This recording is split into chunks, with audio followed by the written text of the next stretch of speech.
Canadian cousins, welcome back to the channel. I today am going to be reacting based on some comments and requests to the differences between the NFL, American football, and Canadian football, the CFL. Now, I'm going to confess something to you guys that I'm not a typical American man. I do not watch the NFL. I don't follow it at all. I'll watch the Super Bowl because it's sort of a cultural event. I'll watch some playoff games, and if games are on a Sunday afternoon and I'm socializing with friends, I can watch the game. I do appreciate the athleticism. I do appreciate the game in general. But for me, I've always been more of a baseball hockey fan. And I played soccer during my childhood, and over the last, I would say, 15 years, I've become a really big English Premier League football fan. The games are more accessible here, and so I watch that a lot, and I have a team that I root for. I'm also a fan of the MLS, Major League Soccer in North America, and fan of the New York City Football Club. Toronto has a team that's in our division that we play a lot. So yeah, and I find there are similarities between hockey and soccer in certain ways, and I do like games that there's a goaltender. But I do understand that CFL is very big and very important in Canadian sports. So I am interested to see what the differences are and whether or not I would be more interested. And I'm going to say, one of the reasons why I don't watch American football is, as a hockey fan and as a soccer fan, it just stops so much. And the time in between plays is too long. There's too many commercials. And it just bothers me. I'm impatient, and I don't like that. So, having said that, let's check out the video, and I'll see you, as always, on the flip side, my friends. The differences between American and Canadian football. This is a game of American football. This is a game of Canadian football. They both look the same, so they must be the same sport, right? Well, no, not quite. There's several rule differences between the two that makes them almost completely different sports. Before I explain the differences, if you guys want a more detailed explanation of the rules, click here for American football and click here for Canadian football. Right, so... I don't even know all the rules of American football. I have probably enough of a sense to understand this video. And hey, you can't watch football on a Sunday, which it is for me, without enjoying a beer. Differences. Let's start with the field. The Canadian field is both longer and wider than its southern counterparts. In American football, the field is 100 yards by 53 yards. In Canada, the football field is 110 yards by 65 yards. The reason why it's 110 yards in Canada is that Canada, with its love for everything of the metric system, originally specified that the field should be 100 meters. And 100 meters is... But yet you're still judging it in yards. That's interesting. So the 55-yard line is the center. That sounds funny. But that graphic they showed on the field size, the end zone looked massive. Is that bigger too? Roughly 110 yards. American football end zones are 10 yards long, with the goalposts at the rear. Canadian football end zones are 20 yards long, with the goalposts at the front. So how about the players? There are 11 players on the field per side in American football. Canadian football has 12 players per side. In American football, only one man is allowed to move during the snap, and he can only move laterally or backwards. In Canadian football, anyone who isn't a quarterback or a lineman can move in any direction before the snap. In American football, defensive players are allowed to line up at the line of scrimmage. In Canada, defensive players have to line up 1 yard away from the line of scrimmage. How about some rule differences? Well, in American football, you have 4 downs to make... All right, so already my impression is, first of all, it's interesting that the end zone is so big and that the field goal is in the beginning of the end zone. Don't people run into the pole sometimes? I would think so, but that reminds me more of rugby, right? The field goal is sort of right at the beginning of. I don't even know if they call it the end zone in rugby. The other thing that strikes me is the size of the field just seems like there's probably more difficulty for the defense to cover potential receivers. Am I wrong about that? But this just and the fact that the defensive line has to be a little off the line of scrimmage, and that the offensive players can run, they don't, more than one and not just laterally. It seems like this is more of an offensive game, more offense oriented. 10 yards. In Canadian football, you only have 3 downs to make those same 10 yards. In American football, you can signal for a fair catch, allowing the receiver to catch the ball safely. The Canadians think that this is an abomination and they don't have a fair catch rule. In American football, you either have 25 seconds or 40 seconds to play the ball. In Canada, you only get 20 seconds.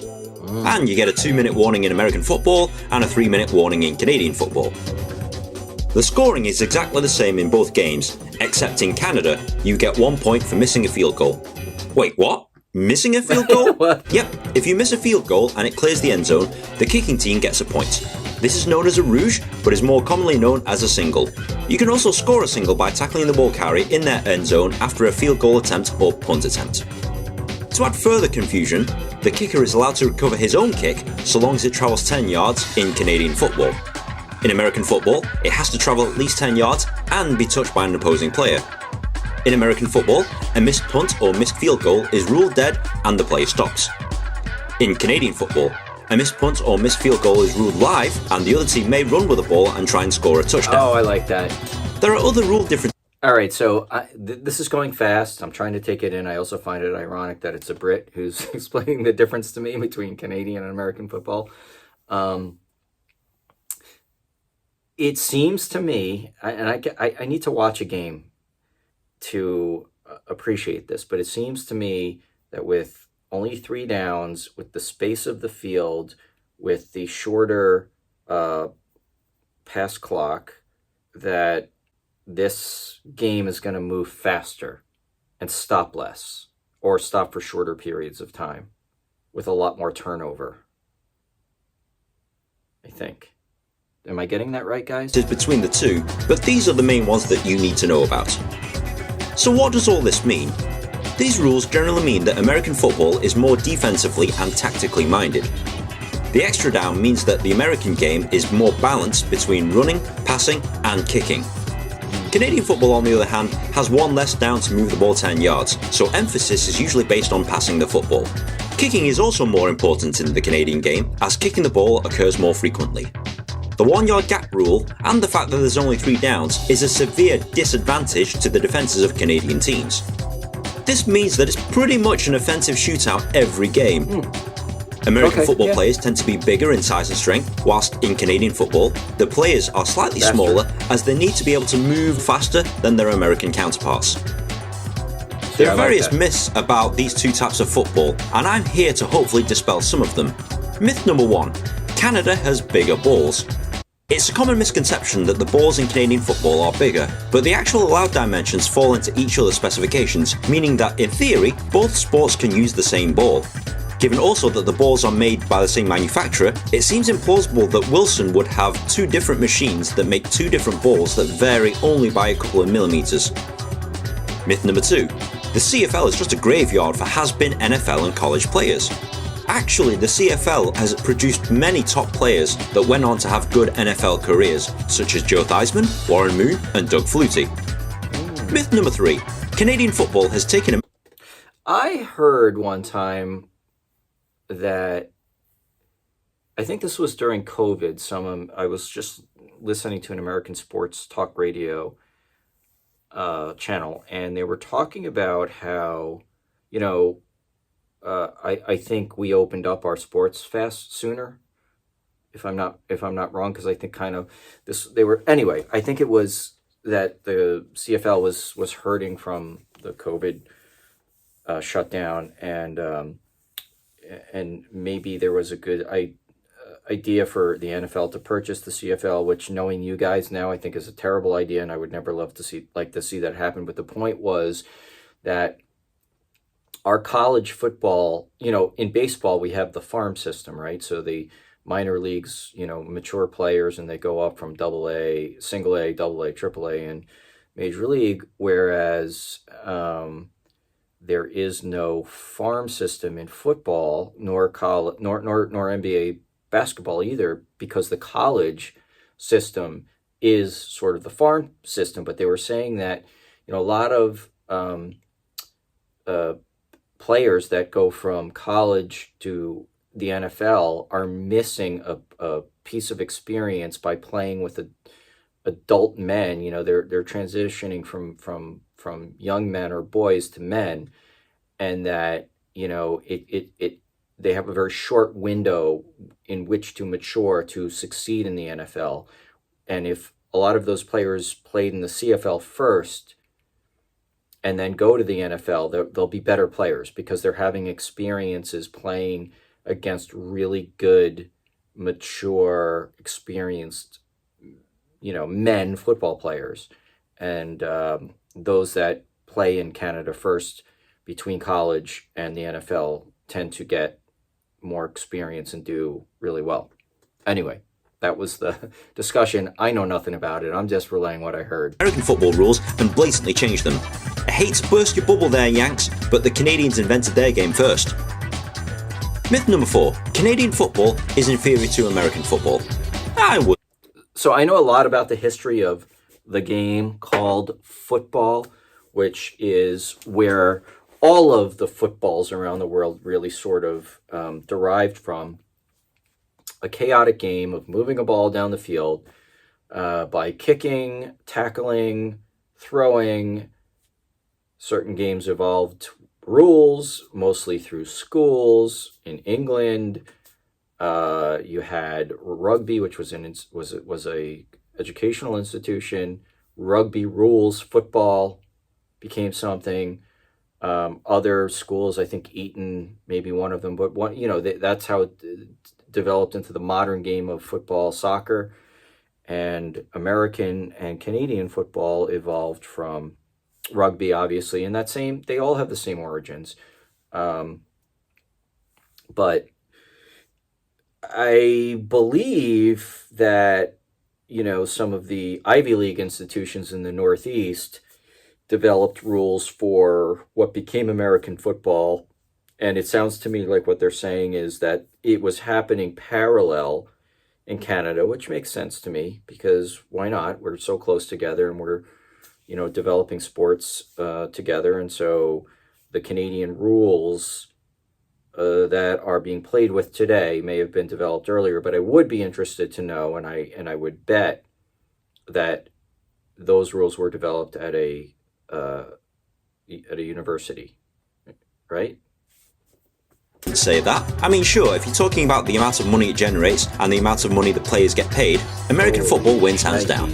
But in terms of the actual sport itself, Canadian football is not inferior, it's just different to American football.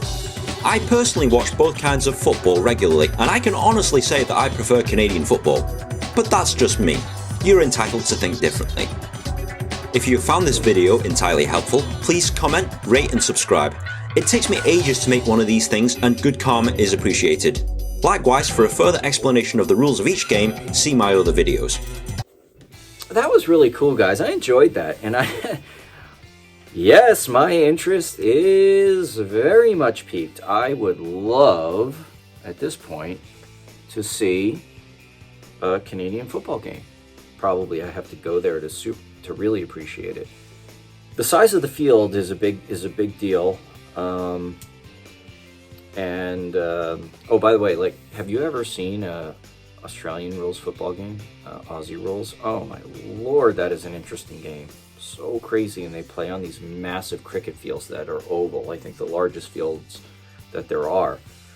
It reminded me of the getting a point for missing a field goal of something in Aussie rules football, which I think is that if they hit the goalpost and they don't get it in between the uprights, it's a point.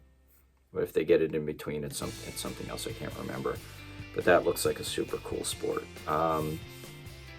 Yeah, no, I feel like probably I would like Canadian football better because, like I said in the beginning, I like faster moving games.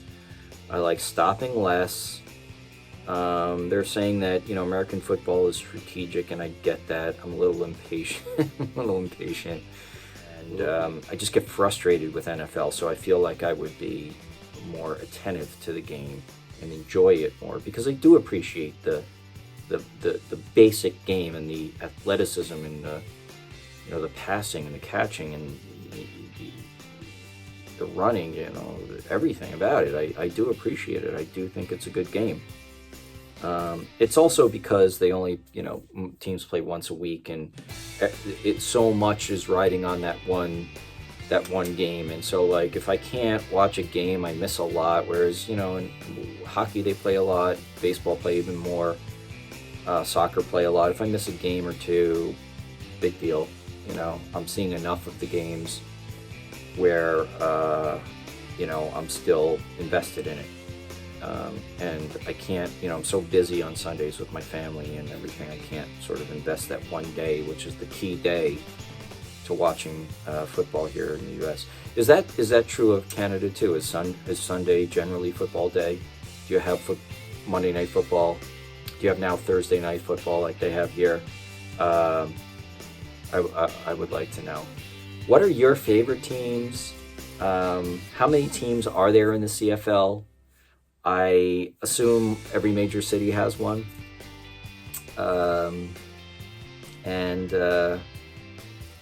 Yeah, I guess that's all I got. That's all I got, my friends. Thanks for this for the suggestion. Honestly, I wasn't sure if I'd be as interested in this one as I was, but I was, and I enjoyed it. Thank you, my friends. Take care.